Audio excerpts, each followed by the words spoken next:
ठीक है, तो अब हम हमारा टॉपिक आगे कंटिन्यू करेंगे। हम लास्ट लेक्चर में पढ़ रहे थे पोल्ट्री फार्मिंग, राइट। तो आज हम पढ़ेंगे पोल्ट्री फार्मिंग का डिसऑर्डर कंप्लीट करेंगे and we will go for breeding, कि अलग अलग ब्रीडिंग के टाइप्स ये हम पढ़ेंगे।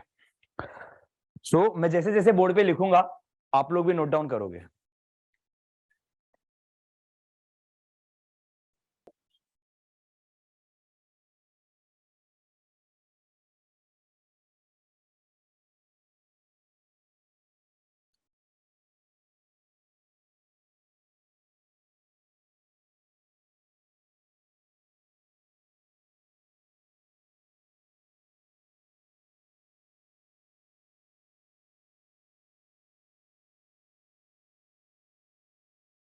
ठीक है, तो सबसे पहला हम पढ़ेंगे यहाँ पे बर्ड्स का वायरल डिजीज। और बर्ड के केस में वायरल डिजीज जो है, देखो जैसे हमने डेयरी फार्मिंग में पढ़ा था viral disease, bacterial disease, fungal disease, वैसे ही बर्ड्स के केस में भी वही डिजीज है। अब वायरल डिजीज में तीन ही डिजीज आपको याद रखना है। रानीखेत डिजीज जो है, न्यू कासल डिजीज, ये सबसे कॉमन डिजीज है। सबसे पहले इन तीनों में भी ये वाला डिजीज सबसे कॉमन है बर्ड्स के अंदर। और ये डिजीज कॉज करने वाला वायरस का नाम है पैरामिक्सो वायरस। एक बात याद रखना कि पैरामिक्सो वायरस हमारे बॉडी में भी इंफेक्शन कॉज करता है। हमारे बॉडी में इस वायरस से जो बीमारी होती है उसे हम कहते हैं मम्प्स। ठीक है, मम्प्स। मैं तुम लोगों के कन्वीनियंस के लिए यहां पे लिख दे रहा हूं, इसे हम मम्प्स कहते हैं। हमारे केस में ये वाला वायरस हमारे केस में जो डिजीज कॉज करता है उसे हम मम्प्स कहते हैं। यहाँ पे क्या होता है मम्प्स के केस में कि जो पैरोटिड ग्लैंड होता है ना हमारा सलाइवरी ग्लैंड, ये एक टाइप का सलाइवरी ग्लैंड है पैरोटिड चिक्स में, वो उसमें सूजन आ जाता है। तो मम्प्स याद रखना। अब ये केस में तुमको पता है क्या हो रहा है, ये वायरस से नॉर्मल फीवर तो होगा, कफ, स्नीजिंग, पर यहाँ पे क्या होगा, पंख झड़ने लगते हैं इनके। इनके शरीर पे जो भी जितने भी पंख है वो धीरे धीरे झड़ने लगते हैं। शेडिंग ऑफ फेदर्स कहते हैं हम। शेडिंग का मतलब होता है झड़ना। तो जो पंख है वो झड़ रहे हैं इनके इधर से। ठीक है, बस ज्यादा कुछ नहीं है। नेक्स्ट आता है फाउल पॉक्स। तो फाउल पॉक्स वायरस है ना, ये कॉज करने वाला जो वायरस है उसका नाम है पॉक्स वायरस। अब पॉक्स वायरस जो है ये यूजुअली बर्ड्स में फैलता है बाय टचिंग, टच से फैलता है ये, कि एक बर्ड जब दूसरे बर्ड के कांटेक्ट में आता है, डायरेक्ट कांटेक्ट में आता है तब फैलता है। और इस पे भी क्या होते हैं, शरीर पे दाने आ जाते हैं, रेड रेड कलर के स्पॉट्स आ जाते हैं, जिन्हें हम कहते हैं lesions. Lesions appeared on the feather, मतलब पंख के स्किन पे भी आ जाते हैं, फेदर्स पे भी आ जाते हैं, प्लस हेड पे भी आ जाते हैं और पैरों पे भी आ जाते हैं इस केस में। और एक आता है बर्ड फ्लू। बर्ड फ्लू का नाम आप सब लोगों ने सुना होगा, राइट? बताइए मेरे को, सुना है कि नहीं सुना है? Yes sir. तो बर्ड फ्लू सबसे तेजी से फैलने वाला वायरस है। ये यूजुअली बारिश के सीजन में ऐसा कहा जाता है कि चिकन नहीं खाना चाहिए। चिकन भी एक बर्ड है। क्यों? क्योंकि उनके अंदर कई बर्ड जो होती है वो इस वायरस से संक्रमित होते हैं, इस वायरस से अफेक्टेड होते हैं। तो यूजुअली H5N1 वायरस जो है ये बहुत ही फास्ट स्प्रेड करता है बर्ड्स के अंदर। तो ये यूजुअली किसको अफेक्ट करता है? रेस्पिरेटरी सिस्टम को अफेक्ट करता है। इसके लिए आपने देखा होगा कि स्वाइन फ्लू या बर्ड फ्लू के केस में लोग बचाने के लिए मास्क मास्क पहन के यूज करते हैं। यूजुअली ये वायरस हमारे रेस्पिरेटरी ट्रैक को अफेक्ट करता है, लंग्स को, जस्ट लाइक कोविड-19 कोरोना वायरस की तरह। तो आपको कुछ नहीं याद रखना है, आपको तीन डिजीज के नाम याद रखने हैं। वायरल डिजीज, ठीक है, दैट इज रानीखेत डिजीज, जिसको न्यू कासल डिजीज भी कहते हैं, foul pox and bird flu. ठीक है, ये नोट डाउन कर लिया आप लोगों ने? Yes sir. Okay, next slide पर।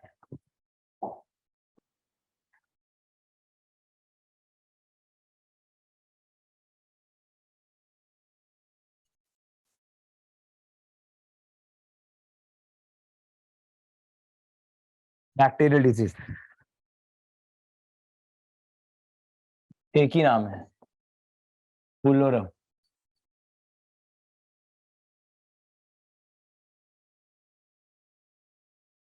या इसको एक और नाम से बोलते हैं।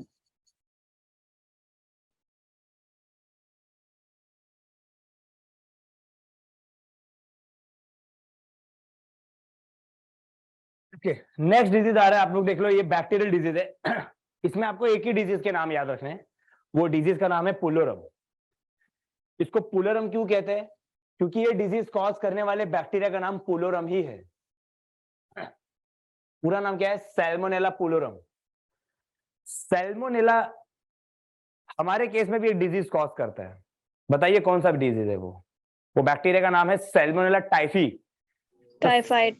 टाइफॉइड, यस, जिसको इंटेस्टाइन एंटेरिक फीवर भी कहते हैं टाइफॉइड को, क्योंकि यूजुअली वो बैक्टीरिया इंटेस्टाइन पे अफेक्ट करता है। तो तुम लोग भी यहां से समझ लो, दिमाग लगा लो कि हमारे केस में भी सैल्मोनेला टाइफी जो था, सैल्मोनेला वाले जो बैक्टीरिया जितने भी है, स्पीशीज है, ये तुमको पता है कि ये जीनस है और ये स्पीशीज है।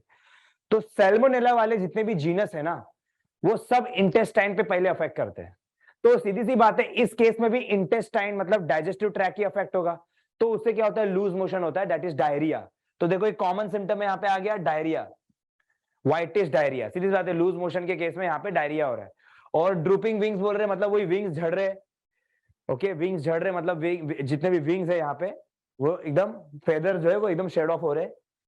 रेस्पिरेटरी डिजीज भी है इस केस में, और एनीमिया देखने को मिलता है। मुझे एक बात बताओ, एनीमिया वर्ड का मतलब क्या होता है? ये आपने कई कई डिजीज में एज अ सिम्टम के तौर पे पढ़ा हुआ है। एनीमिया का मतलब क्या होता है? एनीमिया का मतलब होता है लैक ऑफ फंक्शनल आरबीसी। मैं यहां पे लिख दे रहा हूं, इसका मतलब होता है लैक ऑफ फंक्शनल, बॉडी में फंक्शनल आरबीसी की जब कमी होती है उसको एनीमिया कहते हैं।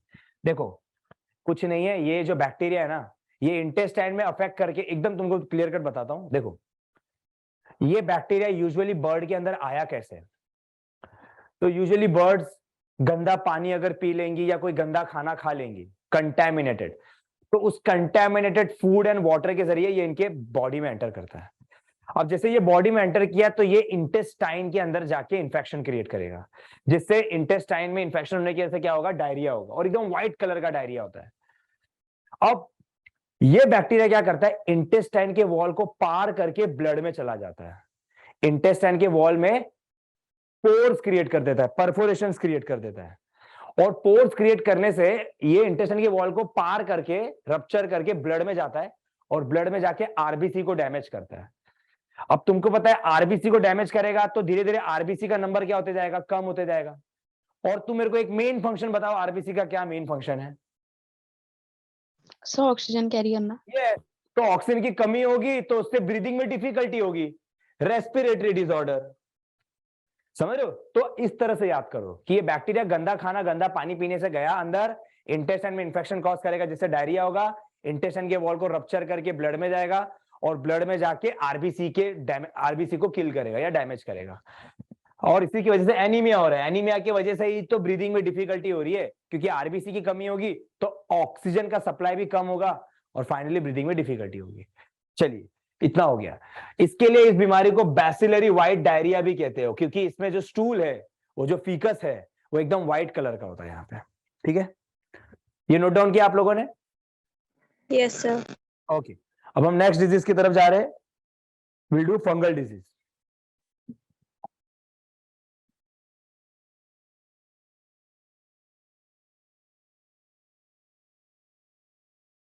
दैट्स इट, इतना नाम याद रखना। फंगल डिजीज में जाओगे तो दो बीमारी है, एस्परजिलोसिस। तुम लोग ने एस्परजिलस नाम सुना है फंगस के अंदर? Yes, sir. इसके स्पोर्स एयर में होते हैं, तो अगर किसी बर्ड ने इनहेल कर लिया तो यही स्पोर्स के अंदर यही स्पीशीज जो है एस्परजिलस फ्यूमिगेटस, ये इनके रेस्पिरेटरी ट्रैक में जाके इंफेक्शन कॉज करता है। और यूजुअली फंगल डिजीज क्या होता है? ज्यादा करके फंगस किसको अफेक्ट करता है? बॉडी में स्किन को। तो यूजुअली फंगल इंफेक्शन होने से इस बीमारी में भी क्या केस होगा? वही ड्रूपिंग विंग्स होगा, विंग शेड ऑफ होंगे, है ना, स्किन पे रैशेज होंगे इनकी, बस दैट्स इट। और एक और बीमारी जिसको हम कहते हैं थ्रश।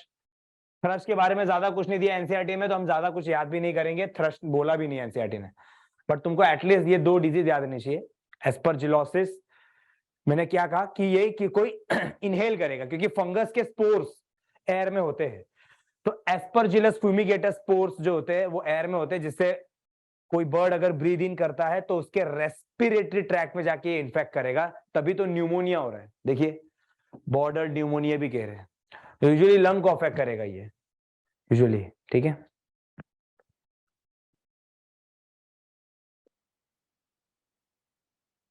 नेक्स्ट स्लाइड पे जा रहे हैं हम। Protozoan disease.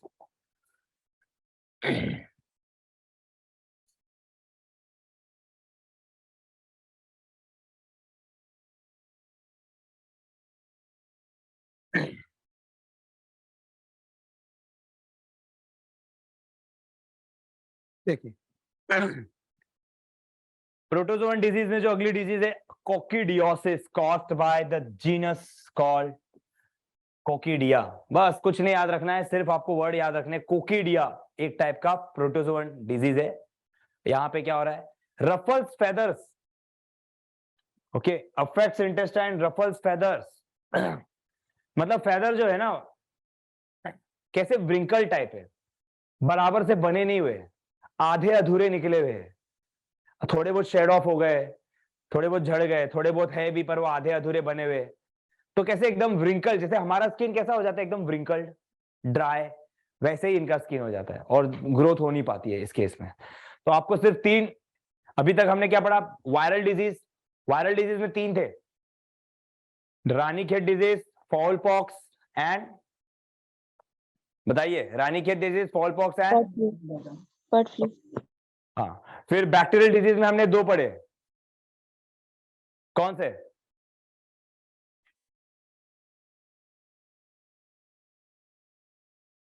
पुलोरम, राइट, एक तो पुलोरम पढ़ा था और दूसरा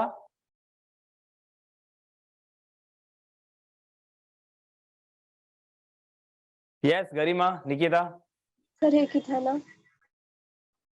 हाँ तो मैं वही कह रहा हूं, बैक्टीरियल डिजीज में कौन से 2 डिजीज पढ़े थे हम,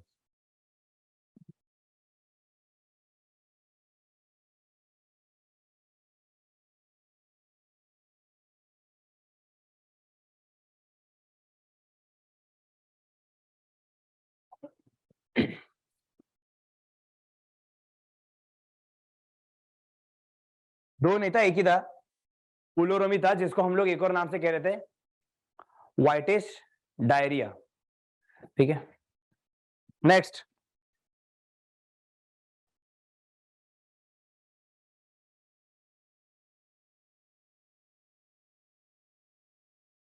न्यूट्रिशनल डिसऑर्डर।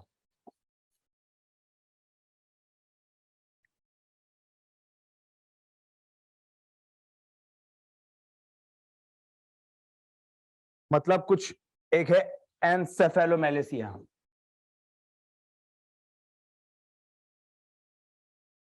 ये मेन है।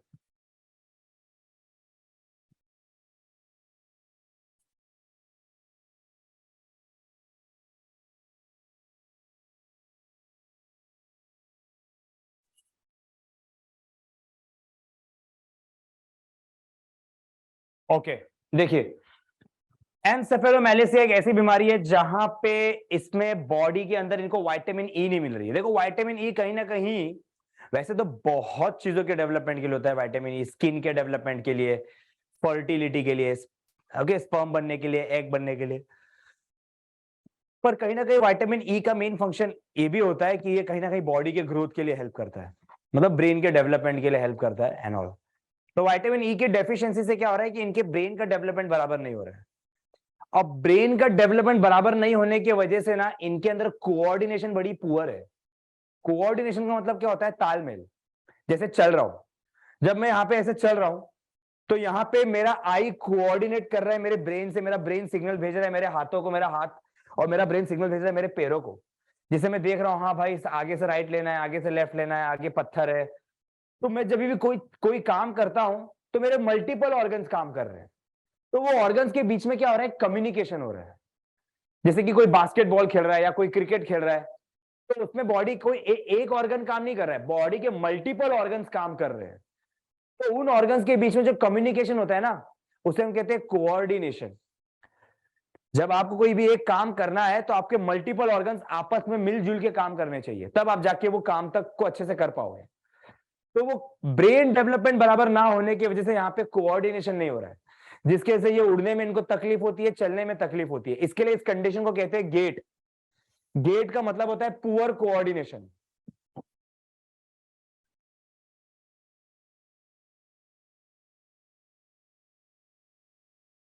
कोऑर्डिनेशन इतनी पुअर होती है इनकी कि इनको चलने फिरने में जो होता है वो तकलीफ होती है। जजमेंट बराबर नहीं समझ पाते, कितना दूर तक उड़ना है, कितना ऊपर उड़ना है। और पुअर हैचेबिलिटी बोले मतलब क्या कि ये लोग अंडे जो होते हैं इनके वो भी बड़े वीक होते हैं। और स्टेरिलिटी, देखो पुअर हैचेबिलिटी का मतलब ये है कि बेबी देने के चांसेस भी कम है इनके, अंडे बनने के चांसेस भी कम है इनके अंदर, राइट। पुअर हैचेबिलिटी यहां स्टैंड्स फॉर स्टेरिलिटी। स्टेरिलिटी का मतलब है कि ये फर्टाइल होने के इनके चांसेस बहुत कम है। फर्टाइल का मतलब बताइए क्या होता है? इसका सिंपल शब्द में बोलूंगा पुअर रिप्रोडक्टिविटी।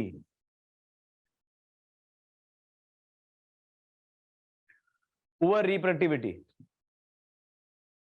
रिप्रोड्यूस करने की एबिलिटी। मैंने क्या कहा था शुरू में ही कहा था, विटामिन ई का एक मेन फंक्शन है वही स्पर्म बनाना, एग बनाना, फर्टिलिटी के लिए।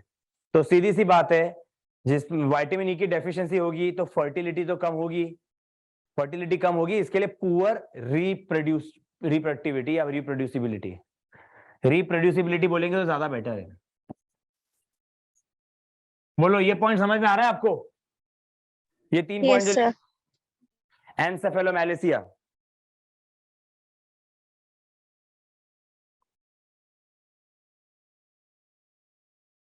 तो इसके साथ हमने पोल्ट्री फार्मिंग कंप्लीट कर लिया है।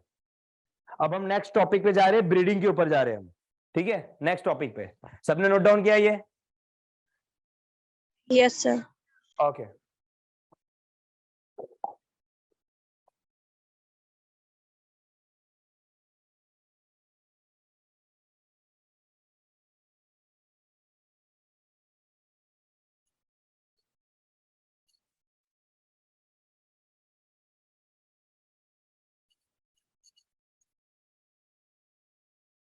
ये पहले लिख लो, ये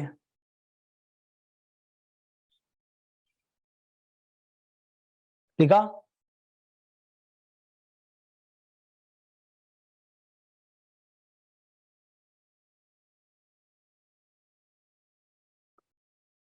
लिखा Yes, आप sir. लोग? Okay, Yes, sir. ठीक है।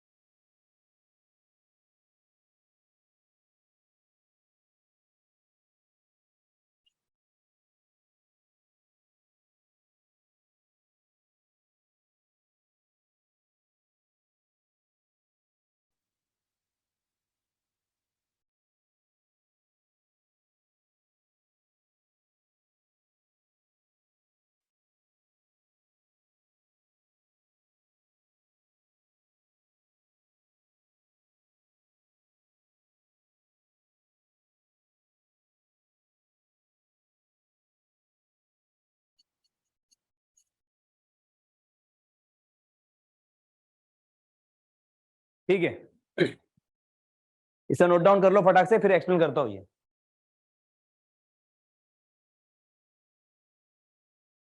ठीक है, यहां देखो,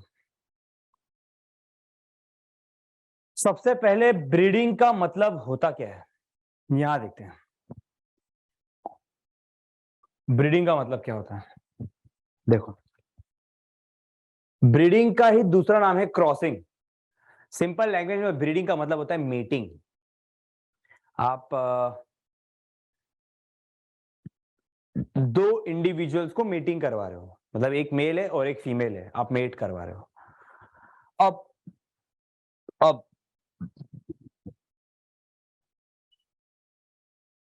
एक होता है स्पीशीज, ठीक है। स्पीशीज के अंदर क्या होते हैं, जीनस,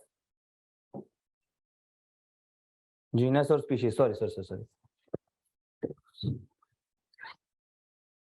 एक स्पीशीज के अंदर बहुत सारे जीनस होते हैं। तो ये क्या है, बहुत सारे, अरे रे, एक स्पीशीज के अंदर सॉरी बहुत सारे ब्रीड्स है, सॉरी ब्रीड है। जीनस और ये स्पीशीज। तो ये जो मैं बोल रहा हूं ये है ब्रीड।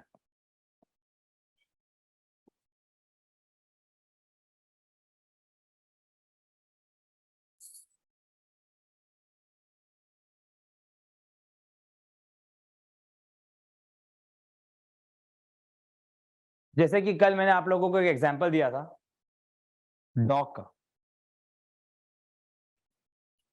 कि डॉग एक स्पीशीज है तो उसमें अलग अलग ब्रीड कौन से हैं।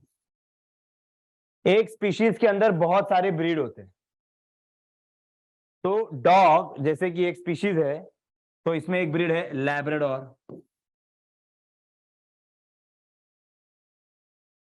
राइट। एक ब्रीड है इसके अंदर मान लो जर्मन शेफर्ड,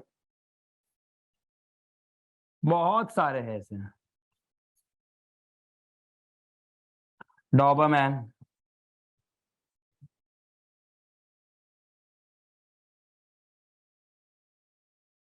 तो मैं ये कह रहा हूं कि जीनस के अंदर बहुत सारे स्पीशीज होती है और एक स्पीशीज के अंदर बहुत सारी ब्रीड होती है, ठीक है, बहुत सारी ब्रीड होती है।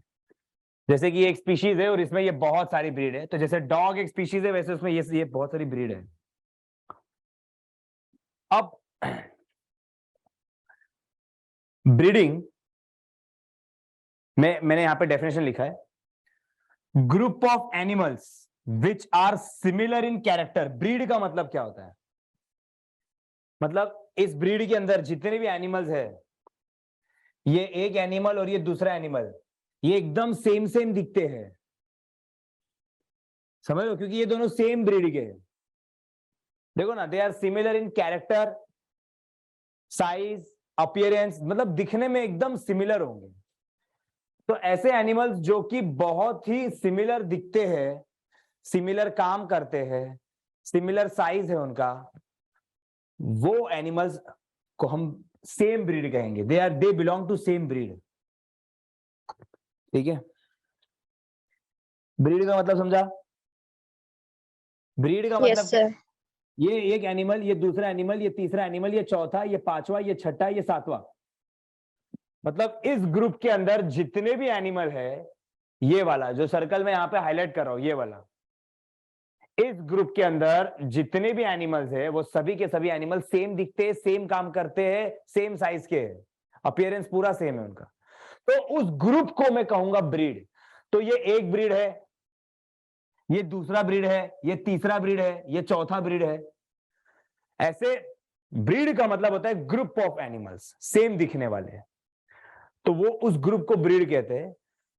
ऐसी बहुत सारी ग्रुप मिलेंगी तब जाके बनेगा एक स्पीशीज।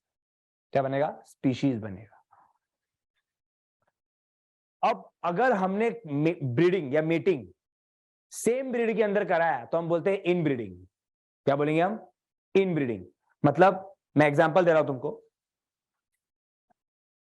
कि मान लो कि ये मेल है, ठीक है, ये मेल है और ये फीमेल है, ये दोनों का मीटिंग मैंने कराया तो मैं उसको इन ब्रीडिंग कहूंगा, क्योंकि ये दोनों के दोनों सेम ब्रीड से बिलोंग करते हैं। तो ब्रीडिंग दो तरीके की होती है, एक होती है इनब्रीडिंग, जिसमें हमने जो ब्रीडिंग कराया सेम ब्रीड के बीच में, मतलब जो मेल और फीमेल है वो दोनों सेम ब्रीड के हैं, उसको हम कहते हैं इनब्रीडिंग। और उसमें भी वो दोनों के एंसेस्टर्स 4 से 5 जनरेशन से सेम थे, मतलब एकदम भाई बहन आप बोल सकते हो। भाई बहन मतलब आप समझ रहे हो? ये देखिए, मतलब सपोज ये और ये दोनों सेम ब्रीड के थे, मेटिंग करिया तो ये बना, ये इसके बच्चे बने, ठीक है। अब अभी यहां पे भी बीच में क्रॉसिंग ओवर कर दिया, इनके बीच में तो किया, अब इनके बीच में भी क्रॉसिंग ओवर कर दिया तो इनके बच्चे बन गए, फिर वापस से क्रॉसिंग ओवर कर दिया, मतलब बच्चों के अंदर ही क्रॉसिंग ओवर करते जा रहे हो 4 से 5 जनरेशन तक।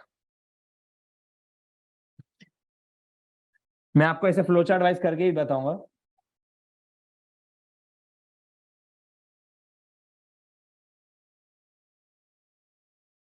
तो ये बच्चे हो रहे,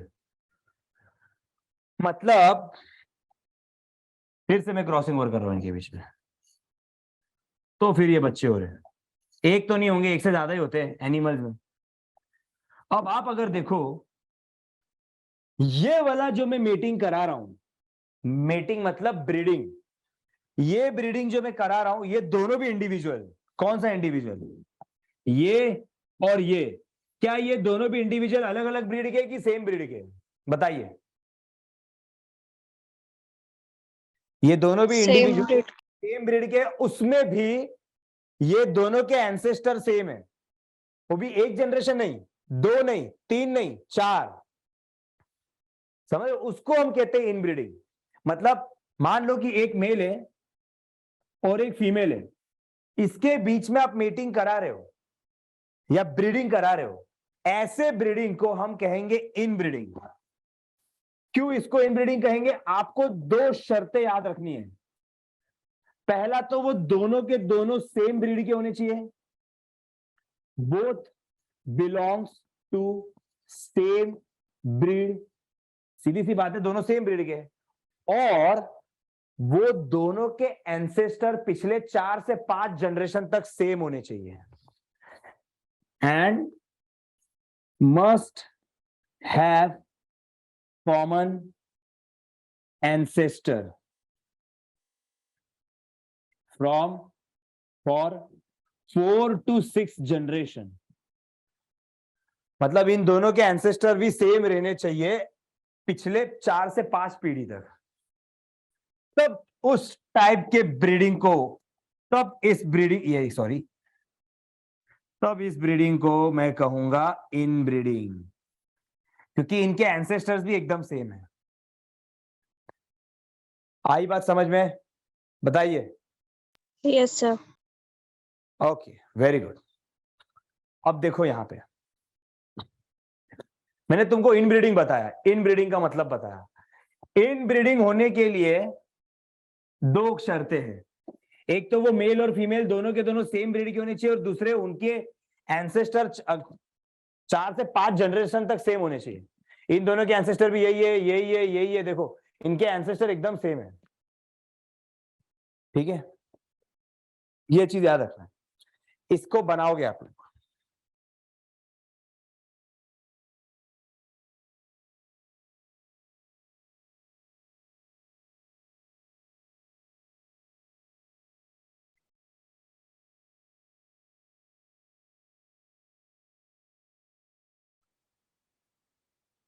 इसे बना के रख लो।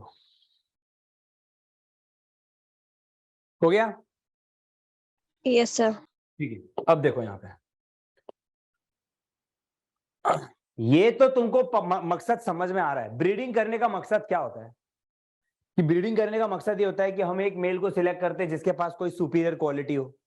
मान लो कि ये होगा डिजीज रेजिस्टेंट। ये क्या होगा? Disease resistant. मतलब हमने काऊ लिया है, समझ लो काऊ, तो इसको डिजीज नहीं होता। दूसरा जो है उसकी अच्छी क्वालिटी क्या है? हाँ, मतलब कि वो गुड मिलकर है, गुड मिलकर है, अच्छा दूध देती है। तो तुम लोगों ने ये दोनों को मीटिंग करवाया, तो ये जो हाइब्रिड ब्रीड बना, ये डिजीज रेजिस्टेंट भी होगा, मतलब इसको डिजीज भी नहीं होगा, प्लस गुड मिलकर भी होगा। ये मेन पर्पस होता है ब्रीडिंग कराने का, कि आप चाहते हो कि आप जो दो पेरेंट को सिलेक्ट कर रहे हो, वो दोनों भी पेरेंट की सुपीरियर क्वालिटी रिफ्लेक्ट हो उनके बच्चों में। ये मेन मकसद होता है ब्रीडिंग कराने का, राइट? ये तो मैंने आपको ब्रीड का मतलब बताया कि ग्रुप ऑफ एनिमल्स जो कि सेम दिखते हैं। पर ये ग्रुप और ये ग्रुप जो है, देखो ये वाली ग्रुप और ये वाली ग्रुप थोड़ी अलग है दिखने में। जैसे कि ये वाला एनिमल अगर आप देखो यहां पे, मैं यहां पे ये स्काई ब्लू से बता रहा हूं, ये स्काई ब्लू में देखो ये वाला एनिमल और ये वाला एनिमल थोड़े से डिफर करेंगे दिखने में, पर ये दोनों के दोनों देखो अलग अलग ब्रीड के, पर सेम स्पीशीज के। समझ रहे हो? होगा कि इसका कलर थोड़ा अलग है, इसका कलर अलग है, यही बात है। अपीयरेंस दिखने में थोड़ा बहुत चेंजेस आता है।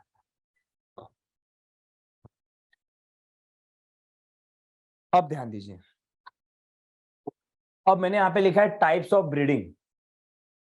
ब्रीडिंग के टाइप्स मैंने लिखी है। पहला मैंने टाइप लिखा है इन ब्रीडिंग और दूसरा मैंने लिखा है आउट ब्रीडिंग। इन ब्रीडिंग का मतलब मैंने तुम लोगों को अभी अभी बताया था कि इन ब्रीडिंग करने के लिए मेल और फीमेल दोनों के दोनों सेम ब्रीड के होने चाहिए और उनके एंसेस्टर्स भी कॉमन होने चाहिए पिछले 4 से 5 जनरेशन तक। मतलब वो दोनों भी मेल और फीमेल एकदम क्लोजली रिलेटेड है। क्या है? क्लोजली रिलेटेड, एक दूसरे के एकदम भाई बहन है, एकदम समझ लो। तो वही मैंने लिखा है breeding between the same breeds which are closely related. Closely related का मतलब है कि उनके एंसेस्टर्स भी कॉमन है 4 से 6 जनरेशन तक। इसको हम बोलते हैं इनब्रीडिंग। तो इनब्रीडिंग करवाने का मकसद क्या है?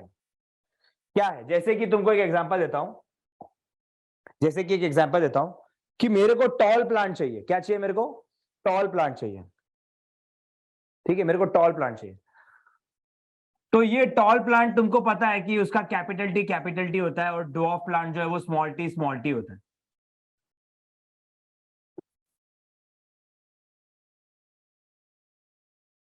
तो जब इसके गैमेट बनते हैं तो ये कैपिटल टी और ये क्या होता है? स्मॉल टी, और ये दोनों के दोनों मिलके क्या बनते हैं? Capital T small T. तो बताओ ये प्लांट क्या हुआ? टॉल हुआ कि ड्वार्फ हुआ? टॉल। टॉल हुआ। तो मेरे को ये प्रॉपर्टी दिखी, पर मैं चाहता हूं कि ये प्रॉपर्टी मेरे को आने वाले कई जनरेशन तक दिखे। आने वाले कई जनरेशन तक दिखे मेरे को ये प्रॉपर्टी। तो इसके लिए मैं क्या करता हूं? इसका सेल्फ क्रॉस करता हूं। इसका सेल्फ क्रॉस कैसे करता हूं?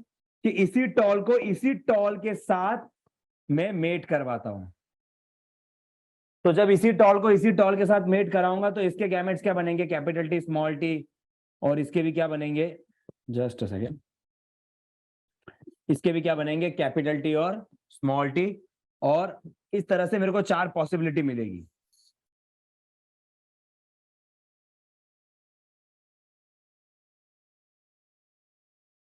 ये बन गया कैपिटल टी मतलब टॉल।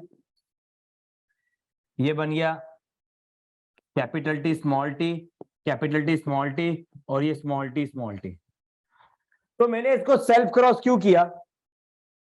क्योंकि मेरे को होमोजाइगोसिटी चाहिए था, मेरे को प्योर वाला टॉल चाहिए था। तो मेरे को प्योर वाला टॉल मिला कि नहीं? इसको मैं बोलूंगा प्योर लाइन। इसको मैं क्या बोलूंगा? Pure line. प्योर लाइन मतलब होमोजाइगोसिटी। ये कैसा वाला टॉल है? हेट्रोजाइगस है कि होमोजाइगस है? होम हो जाएगा।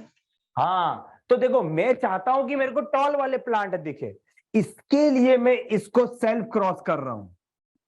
सेल्फ क्रॉस करने से क्या होगा कि मेरे को प्योर लाइन मिलने के चांसेस ज्यादा रहेंगे, होमोजाइगस वाले मिलने के चांसेस ज्यादा रहेंगे। फिर यही था इनब्रीडिंग। मतलब आप उसी को उसी के साथ मेट करवा रहे हो। इनब्रीडिंग का मतलब क्या था? आप क्लोजली रिलेटेड स्पीशीज को क्यों बार बार मेट करवा रहे हो? क्योंकि आप चाहते हो कि वो कैरेक्टर आने वाले कई जनरेशन तक दिखे। समझ रहे हो? तो उससे क्या होगा कि आप सेल्फ क्रॉस कराओगे तो उससे उतना होमोजाइगोसिटी का चांसेस बढ़ता जाएगा। अब जैसे अब आप ये कैपिटल टी जो है, ठीक है, अब आप इस कैपिटल टी को कैपिटल टी स्मॉल टी से मेट कराओगे तो कैपिटल टी आने के और ज्यादा चांसेस होंगे कि कम चांसेस होंगे? कैपिटल टी आने के और भी ज्यादा चांस होंगे। देखो, क्योंकि ये ऐसे कैपिटल टी मिलेगा, फिर से आपको कैपिटल टी स्मॉल टी मिलेगा, फिर कैपिटल टी मिलेगा, और फिर कैपिटल टी स्मॉल टी मिलेगा। तो अब आपको कितनी पॉसिबिलिटी मिली कैपिटल टी की? 2 मिली। पहले कितनी मिली थी? 1। आ रही है मेरी बात समझ में? तो आप क्या कर रहे हो? इसको मिल रहे हो, फिर वापस से सेल्फ क्रॉस कर रहे हो, फिर क्रॉस कर रहे हो। तो जितना आप सेल्फ क्रॉस करते जाओगे ना, आपको प्योर लाइन और ज्यादा मिलते जा रहा है। पहले आपने इसको इससे मेट कराया तो आपको होमोजाइगस कितना मिला? 1 मिला। अब आप ये होमोजाइगस को वापस से इससे मेट कराओगे तो आपको कितना होमोजाइगस मिल रहा है? 2 वाला होमोजाइगस वाला कैपिटल टी मिल रहा है। तो जितना आप सेल्फ क्रॉस कराते जाओगे उतना होमोजाइगोसिटी बढ़ेगा कि कम होगा? बताइए।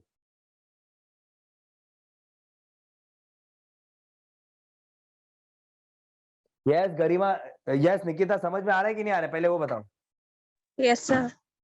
मैं क्या कह रहा हूं कि हम लोग क्यों बार बार सेल्फ क्रॉस कर रहे हैं? सर हमें उससे प्योर लाइन ज्यादा मिले, मतलब होमोजाइगोसिटी ज्यादा मिले। जैसे कि हम इनब्रीडिंग करते क्यों है, क्योंकि मान लो कि एक गाय है, वो अच्छा दूध देती है, पर उसमें एक ही जीन्स है, देखो यहाँ पे, इधर बता कि मिल्क देने के लिए, ये कैपिटल टी मतलब मिल्क बहुत अच्छा देती है, प्रोडक्टिविटी बहुत अच्छा है, और ये स्मॉल पी है, मतलब एक गाय है जिसमें कैपिटल पी वाला जीन क्या इंडिकेट कर रहा है, कैपिटल पी, हाँ गुड मिल्कर, मिल्क बहुत अच्छा दे रहे हैं, और स्मॉल पी वाला क्या इंडिकेट कर रहा है, पुअर मिल्कर। और ये जो गाय है ये गुड मिल्कर है, पर ये होमोजाइगस है कि हेटेरोजाइगस है, हेट्रोजाइगस।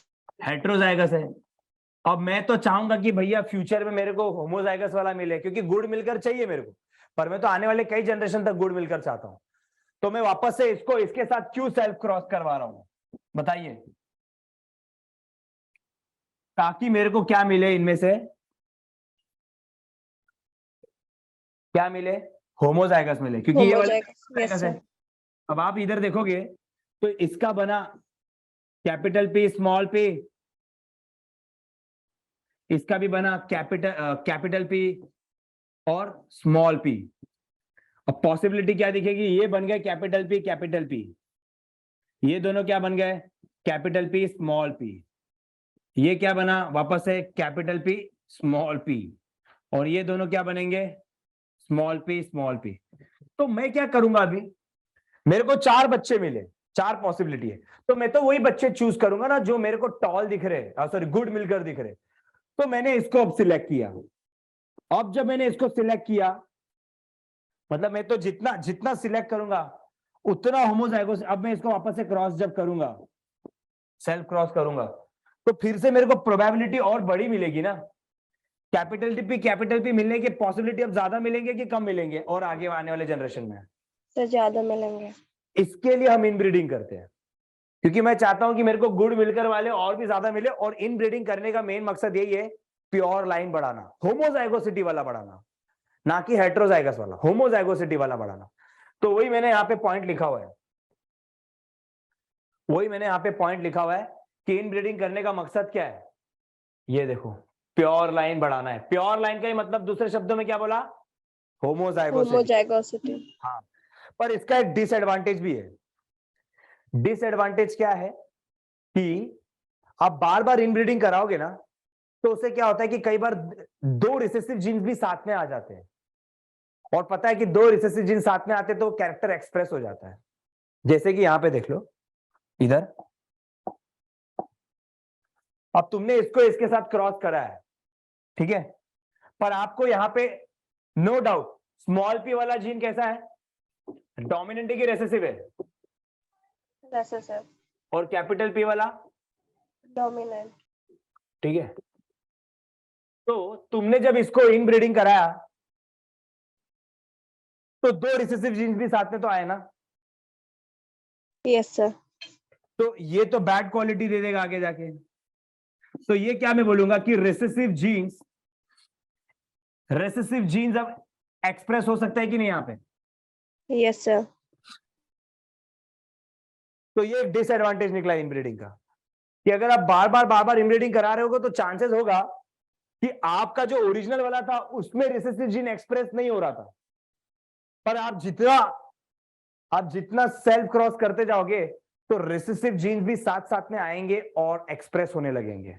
मतलब जो अनडिजायरेबल जीन्स है, अब यहां पे रिसेसिव जीन्स आपको नहीं चाहिए था, तो ये अनडिजायरेबल है, मतलब हमें नहीं चाहिए ये, तो अनडिजायरेबल जीन्स, तो क्या होता है इनब्रीडिंग करने से बार बार क्या हो रहा है कि जो जीन्स पहले एक्सप्रेस नहीं होते थे, पहले देखो ये जीन एक्सप्रेस नहीं हो रहा था, कौन सा जीन्स, ये वाला जीन्स, स्मॉल पी वाला जीन्स, ये स्मॉल पी वाला जीन्स पहले एक्सप्रेस नहीं हो रहा था, पर बार बार तुम लोग इसको अगर सेल्फ क्रॉस करते रहोगे तो रिसेसिव जीन्स भी अब एक्सप्रेस होने लगेगा। इसके लिए ये एक डिसएडवांटेज है इनब्रीडिंग का, वही मैंने यहां पे लिखा हुआ है, ये देखो कि रिसेसिव जीन्स भी एक्सप्रेस हो सकते हैं, जिसके वजह से अनडिजायरेबल कैरेक्टर दिखने लगेंगे और वो जानलेवा भी हो सकते हैं। मान लो कि एक एनिमल है, तो वो एनिमल के अंदर एक डोमिनेंट जीन और एक रिसेसिव जीन है, जिससे डोमिनेंट कैरेक्टर दिख रहा है, पर तुम उसको सेल्फ क्रॉस करोगे तो चांसेस है कि ऐसे भी एनिमल आ जाएंगे जिसमें दोनों के दोनों रिसेसिव है और वो मर भी जाएंगे। तो देखो ना कि अनडिजायरेबल कैरेक्टर एक्सप्रेस हो सकता है जो कि लीथल मतलब जानलेवा हो सकता है, और इससे क्या होगा कि उस एनिमल को डिजीज हो जाएगा, फर्टिलिटी कम हो जाएगी, मतलब बच्चे प्रोड्यूस करने की एबिलिटी कम हो जाएगी, और फिटनेस मतलब डिजीज होगा तो सीधी सी बात है फिट तो होगा नहीं, वो फिटनेस भी कम हो जाएगी उसकी। आ रही है बात समझ में? ये यस सर। तो यहां पे मैंने लिखा है ये पूरे कंसेप्ट को हम कहते हैं इनब्रीडिंग डिप्रेशन। इनब्रीडिंग डिप्रेशन का मतलब होता है this is the disadvantage of inbreeding. कि इनब्रीडिंग का फायदा तो एक ही है कि आपको प्योर लाइन मेंटेन करना है, बट प्योर लाइन मेंटेन करने के साथ साथ आपको ऐसे भी और एनिमल्स मिल जाते हैं जिनमें दो दो रिसेसिव जीन्स होने की वजह से वो कैरेक्टर एक्सप्रेस हो जाता है और उनको डिजीज हो जाता है और वो मर भी जाते हैं बहुत सारे।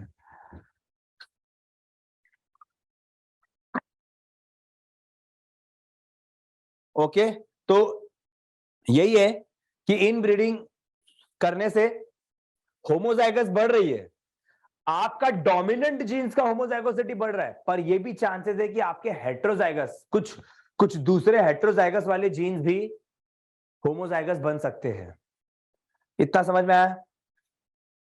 Yes sir. पक्का? ठीक है। Yes sir. तो इस इन ब्रीडिंग को ओवरकम करने के लिए हमको अब क्या करना होगा? आउट ब्रीडिंग करना होगा।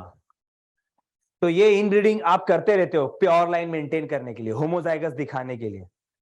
अब आपको पता है कि आगे जाके चांसेस है कि आपके दो रिसेसिव जीन्स भी मिलके एक्सप्रेस हो सकते हैं, तो उसको तोड़ने के लिए आप उसको किसी दूसरे ब्रीड वाले के साथ मेट करवाओगे। तो आउट ब्रीडिंग जो है ये तीन तरीके के हैं, मैं यहां पे लिख देता हूं, तीन है। It can be out cross breeding, it can be cross breeding,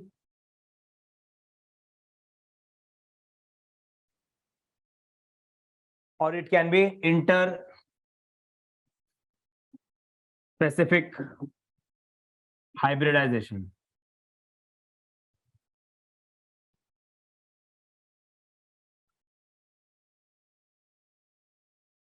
ठीक है, अब ये तुम लोगों को मैं एक्सप्लेन करता हूं मैं आउट ब्रीडिंग क्या होता है।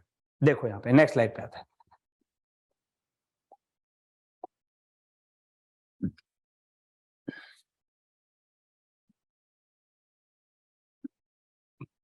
इसमें ही बताता हूं।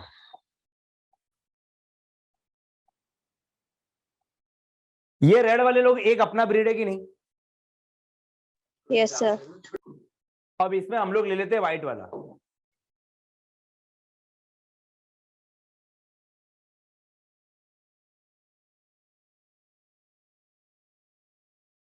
ये दूसरी ब्रीड है, पर दोनों सेम स्पीशीज के हैं। तो ये दोनों मेटिंग करें और इनके बच्चे हुए, फिर ये लोग मेटिंग करें आपस में,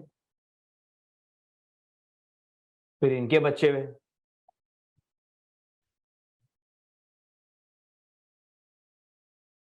फिर ये लोग आपस में मेटिंग किए, इनके बच्चे हुए,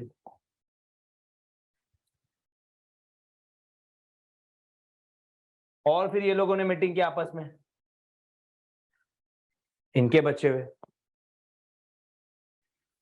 पर मैंने आपको क्या कहा था कि बार बार इनब्रीडिंग करने से क्या प्रॉब्लम होगा कि रिसेसिव जीन जो है वो भी होमोजाइगस बन सकते हैं, और अगर दो रिसेसिव जीन्स होमोजाइगस बन गए तो वो कैरेक्टर एक्सप्रेस हो जाएगा जिससे वो एनिमल को डिजीज हो सकता है, प्रोडक्टिविटी कम होगी, फर्टिलिटी भी कम हो जाएगी, फिटनेस भी वीक भी हो जाएगा, फिटनेस भी कम हो जाएगा।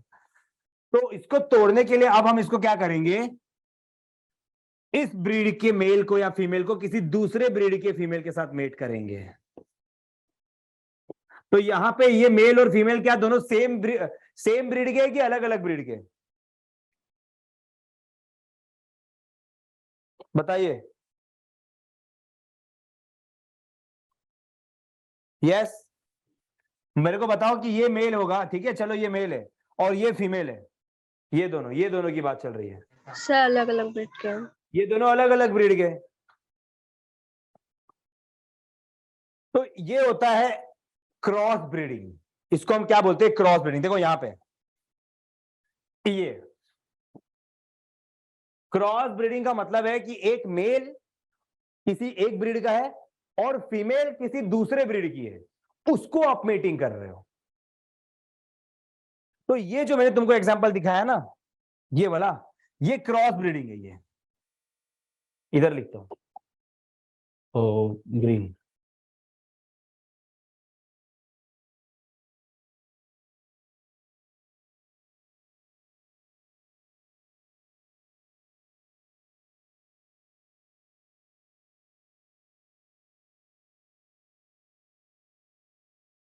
ठीक है,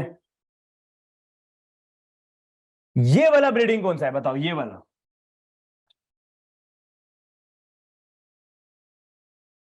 जस्ट अ सेकेंड, अभी थोड़े टाइम में बताता हूं।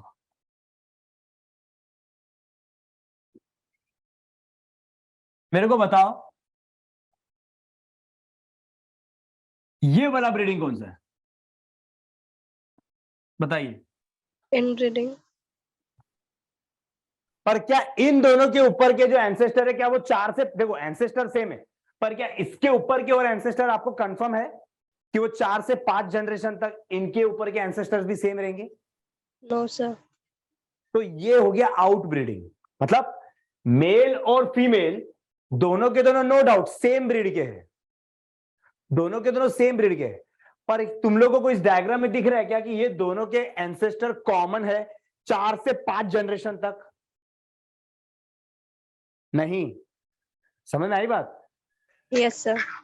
तो उसको हम कहते हैं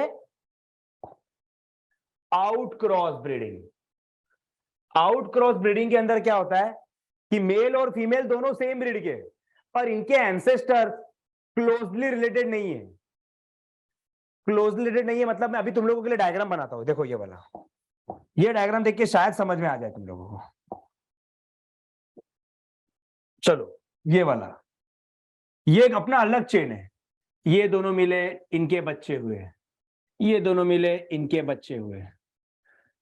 ठीक है, ये इनके बच्चे। तुम मेरे को इतना बताओ, देखो ये दोनों ने मेटिंग किया, अब ये देखो ये दोनों ने मेटिंग किया, इनके बच्चे हुए 3, इन्होंने आपस में मेटिंग किया, इनके बच्चे हुए 3, राइट? इतना समझ रहे हो? Yes sir. अब ये और ये मेटिंग कर रहे हैं, ये दोनों के दोनों सेम ब्रीड के हैं, पर क्या बताओ इनके एंसेस्टर सेम है कि अलग अलग है? अलग अलग। तो इसको मैं कहूंगा आउट क्रॉस ब्रीडिंग। ये देखो आउट क्रॉस ब्रीडिंग मतलब इनके एंसेस्टर सेम नहीं है 4 से 5 जनरेशन तक, तो ये क्लोजली रिलेटेड नहीं कहलाएंगे। ये देखो ये दोनों क्लोजली रिलेटेड नहीं कहेंगे, क्लोजली अनरिलेटेड कहलाएंगे, जबकि ये दोनों क्या कहलाएंगे? Closely related. क्यों क्लोजली रिलेटेड? क्योंकि आने पिछले 4 से 5 जनरेशन तक इनके एंसेस्टर सेम थे। फर्क समझ में आ रहा है ना आपको? Yes sir. पहला देखो तुम लोगों को मैंने क्या बताया? इन ब्रीडिंग बताया। इन ब्रीडिंग का मतलब क्या होता है कि मेल और फीमेल दोनों के दोनों सेम ब्रीड के और उनके एंसेस्टर्स भी अगले 4 से 5 जनरेशन तक, पिछले 4 से 5 जनरेशन तक सेम थे, उसको मैंने कहा इन ब्रीडिंग। तो इसका मतलब यहां पे मेल और फीमेल दोनों के दोनों क्लोजली रिलेटेड है। क्लोजली रिलेटेड है मतलब का मतलब ये होता है कि इनके 4 से 6 जनरेशन तक एंसेस्टर भी सेम थे। पर ये वाले तो है, ये दोनों के दोनों भी सेम ब्रीड के, पर इनके क्या एंसेस्टर सिमिलर है 4 से 5 जनरेशन तक या 6 जनरेशन तक? No sir. नहीं, तो मैं इसको क्लोजली अनरिलेटेड कहूंगा। क्लोजली अनरिलेटेड है क्योंकि एंसेस्टर सेम नहीं है। इसके लिए ये किस कैटेगरी में आएगा?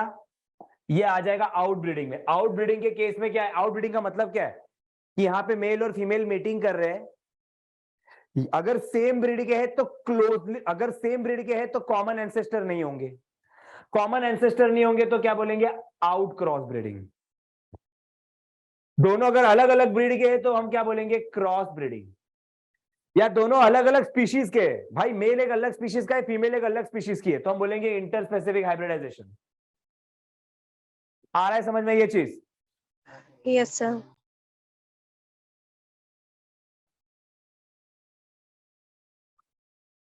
तो यहां पे मैं आउट ब्रीडिंग का डेफिनेशन लिखता हूं अभी, तो तुमको क्लियर हो जाएगा।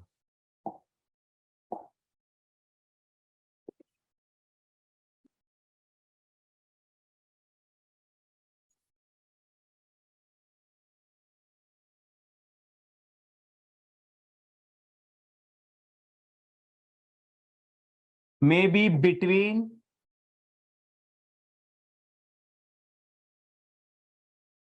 Individuals of same breed. देखो,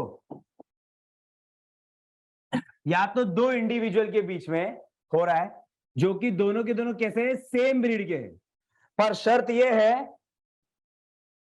but no common ancestor, common ancestor नहीं है। समझ रहे हो? या तो अच्छा, कॉमन एंसेस्टर नहीं है तो इस टाइप के आउट ब्रीडिंग को हम क्या कहते हैं, आउट क्रॉस, नहीं सॉरी थोड़ा नीचे लिखता हूं,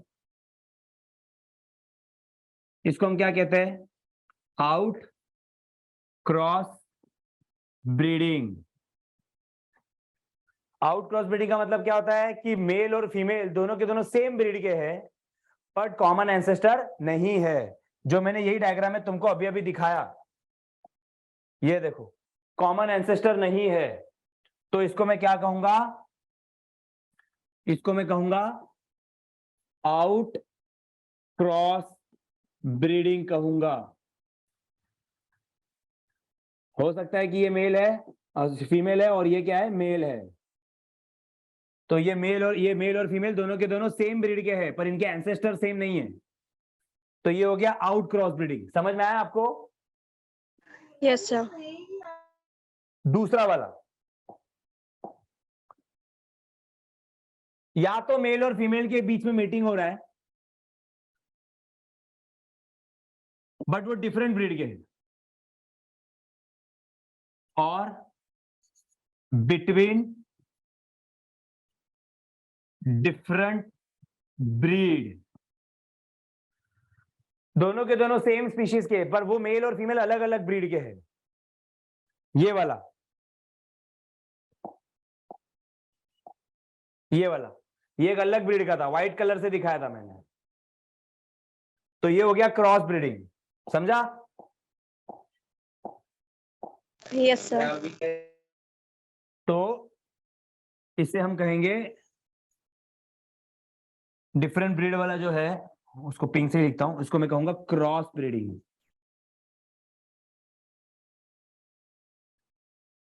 क्रॉस ब्रीडिंग का एक तुमको एग्जांपल दे देता हूं यहां पे।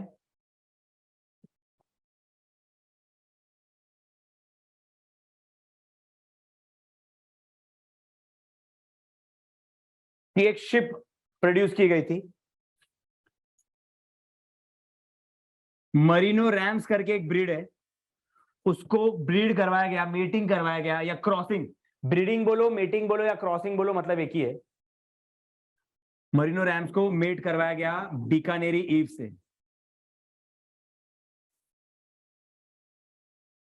तो ये जो बना इसका नाम था हिजारडेल, ये शिप ही था, पंजाब में प्रोड्यूस किया गया। तो ये दोनों अलग अलग ब्रीड के हैं, तो ये ऐसे टाइप की ब्रीडिंग को मैं क्या कहूंगा, क्रॉस ब्रीडिंग। ठीक है, मरीनो रैम्स, बीकानेरी एव्स,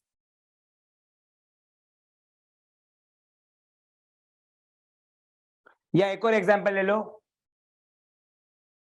एग्जांपल 2 सहीवाल, कल ही पढ़ा था, जो कि इंडिजिनस ब्रीड है। कैसा ब्रीड है? इंडिजिनस मतलब क्या? इंडिया का, देसी। Yes, और sir. करन स्विस, करण स्विस। तो ये दोनों अलग अलग ब्रीड के, तुमको पता है कि ये एक्सोटिक ब्रीड है, फॉरेन का ब्रीड है ये। स्विस बोला है मतलब स्विट्जरलैंड। तो ये दोनों को मिलाएंगे तो ये हो गया एक टाइप का क्रॉस ब्रीड जो बना। ठीक है, ये दो एग्जांपल याद रखोगे आप लोग, क्रॉस ब्रीड के। या फिर ये डेफिनेशन अभी भी कंप्लीट नहीं हुआ है, या फिर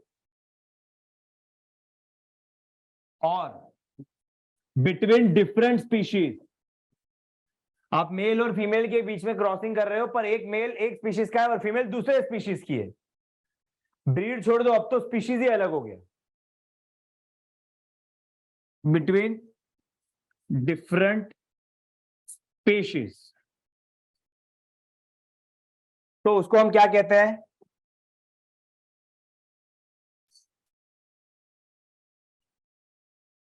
सॉरी, ग्रीन कलर से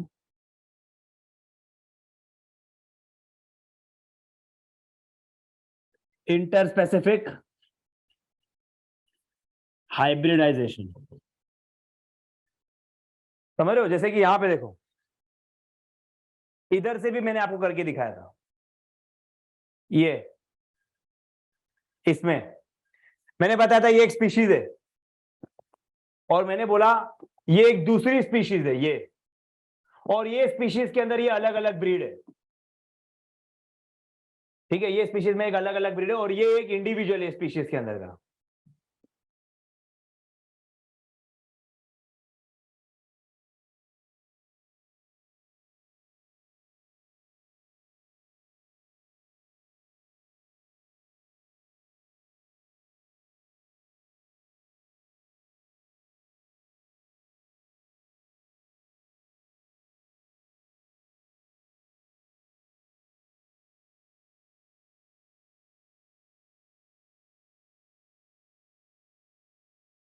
अब देखो ये स्पीशीज वन है और ये एक अलग स्पीशीज है। This is species one and this is species to.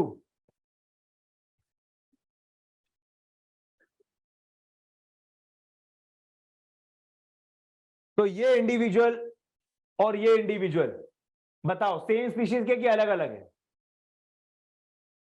अलग अलग। ये एक ये इंडिविजुअल और एक ये इंडिविजुअल, ये दोनों सेम स्पीशीज के कि अलग अलग है? सर डिफरेंट स्पीसीज के। तो इसके लिए मैं इसको कहूंगा इंटर स्पेसिफिक हाइब्रिडाइजेशन।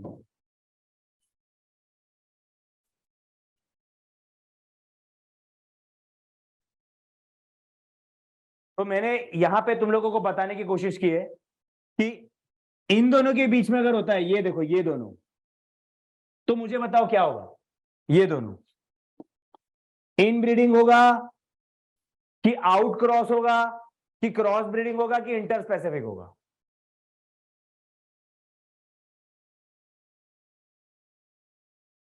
इन ब्रीडिंग होगा, क्योंकि दोनों के दोनों सेम ब्रीड के और कॉमन एंसेस्टर पकड़ लो। ठीक है, ये वाला क्या होगा?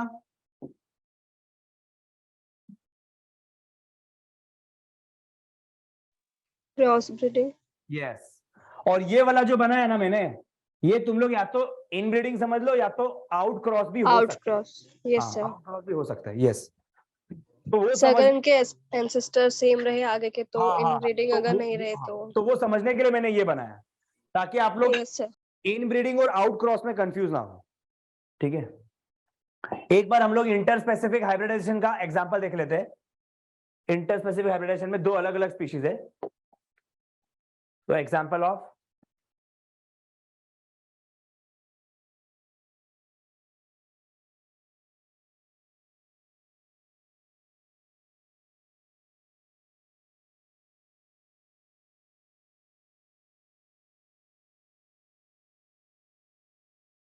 ठीक है, बहुत ही फेमस एग्जांपल है, मैंने तुम लोगों को ये इवोल्यूशन में भी पढ़ा है।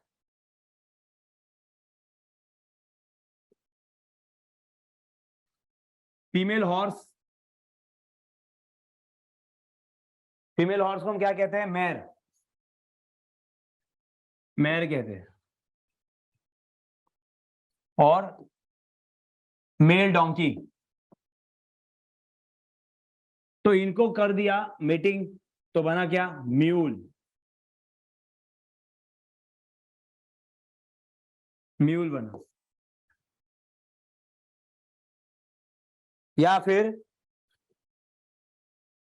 मेल हॉर्स, जिसको हम स्टैलियन भी कहते हैं, स्टैलियन, इसको मेट किया फीमेल डोंकी से, तो हम क्या कहते हैं, हाइनी। आ रहा है समझ में ये? Yes, sir.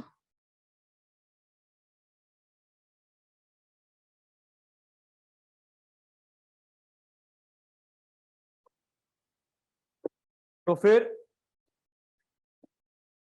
पता है ये करवाने का मेन पर्पस क्या है, कि गधे को बोझ पसंद है पर दौड़ना पसंद नहीं है। वो अपने कंधे पे बोझ रखेगा बहुत सारा, उसको बहुत अच्छा लगेगा बोझ रखने के लिए, पर वो दौड़ता नहीं है। और घोड़े को दौड़ना पसंद है पर बिना बोझ लिए।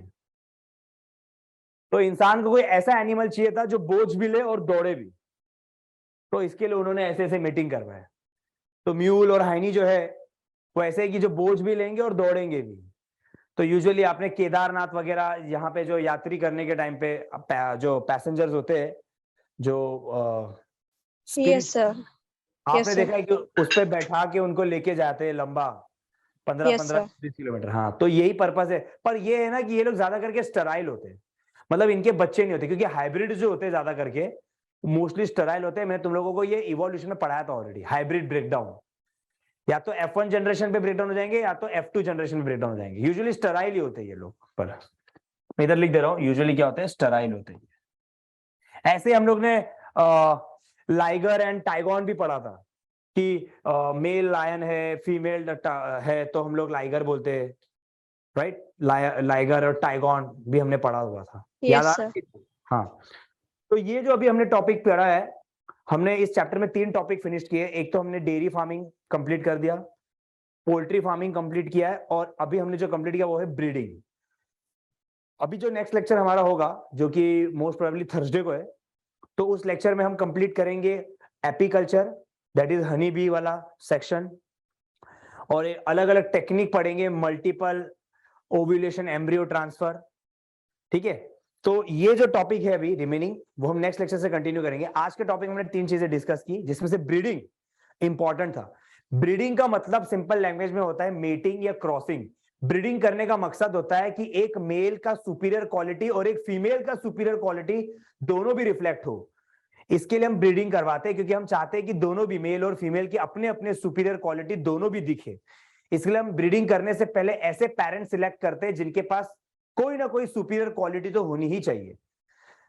ब्रीड का मतलब क्या होता है, अ ग्रुप ऑफ एनिमल्स जो कि सारे के सारे सेम स्पीशीज के हैं, सारे के सारे सेम स्पीशीज के हैं, और वो लोग सेम दिखते हैं, सेम काम करते हैं, सेम साइज के हैं, तो उसको हम ब्रीड कहते हैं। अगर आप एक ही ब्रीड के अंदर, फिर आ जाता है 2 तरीके का breeding, in breeding and out breeding. तो इन ब्रीडिंग के अंदर जो इंडिविजुअल्स को हम मेटिंग करवाते हैं, वो दोनों भी इंडिविजुअल्स को हम क्लोजली रिलेटेड इसके लिए कहते हैं क्योंकि उनके एंसेस्टर्स भी कॉमन थे 4 से 6 जनरेशन के लिए। जबकि आउट ब्रीडिंग के अंदर हम लोग जो 2 इंडिविजुअल्स को मेटिंग कराते हैं, वो दोनों भी इंडिविजुअल क्लोजली रिलेटेड नहीं रहते। क्यों? क्योंकि अगर वो लोग एक ही ब्रीड के हैं तो उनके एंसेस्टर्स अलग होंगे, या तो वो दोनों के दोनों अलग अलग ब्रीड के होंगे, या तो दोनों अलग अलग स्पीशीज के होंगे। इसके लिए आउट ब्रीडिंग के केस में हम क्लोजली रिलेटेड वर्ड यूज नहीं करते, हम क्लोजली अनरिलेटेड वर्ड यूज करते हैं। यहां पे मैं इसका डेफिनेशन कंप्लीट कर देता हूं। देखो, मैंने इसके लिए बोला अनरिलेटेड एनिमल्स, रिलेटेड नहीं, अनरिलेटेड क्यों बोल रहा हूं, क्योंकि एंसेस्टर सेम नहीं है तो हो जाएगा आउट क्रॉस, अलग अलग ब्रीड है तो हो जाएगा क्रॉस ब्रीडिंग, और डिफरेंट स्पीशीज है तो हो जाएगा इंटर स्पेसिफिक हाइब्रिडाइजेशन। समझ में आया आपको एवरीवन? Yes, sir. और जबकि मैंने तुम लोगों को इन ब्रीडिंग करने का क्या मेन कारण है, ताकि होमोजाइगोसिटी बने, प्योर लाइन जिसे हम कहते हैं। तो हमारा जो डिजायरेबल कैरेक्टर है, जो पहले हेटेरोजाइगस के फॉर्म में अपीयर हो रहा था, वो होमोजाइगस होता जाएगा। पर एक स्टेज पर इन ब्रीडिंग का डिसएडवांटेज मैंने 2 बताया था, 2।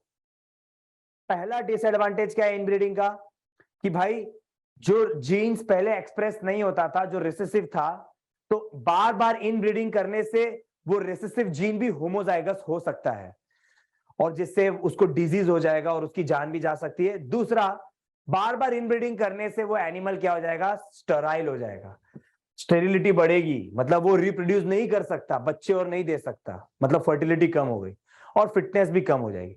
तो उस इनब्रीडिंग के तोड़ने के लिए हम एक आउट क्रॉस ब्रीडिंग करेंगे। उस इनब्रीडिंग को तोड़ने के लिए हम क्या करते हैं, यूजुअली एक आउट क्रॉस ब्रीडिंग करते हैं। तो ओवरकम करने के लिए देखो मैंने लिखा है कि इनब्रीडिंग डिप्रेशन का मतलब क्या होता है, कि बार बार इनब्रीडिंग करने से ये सारी प्रॉब्लम हो सकती है, इन सभी प्रॉब्लम को हम कहते हैं इनब्रीडिंग डिप्रेशन। तो इसे ब्रेक करने के लिए we have to select the animals that should be unrelated, समझ रहे हो, unrelated animals of same breed.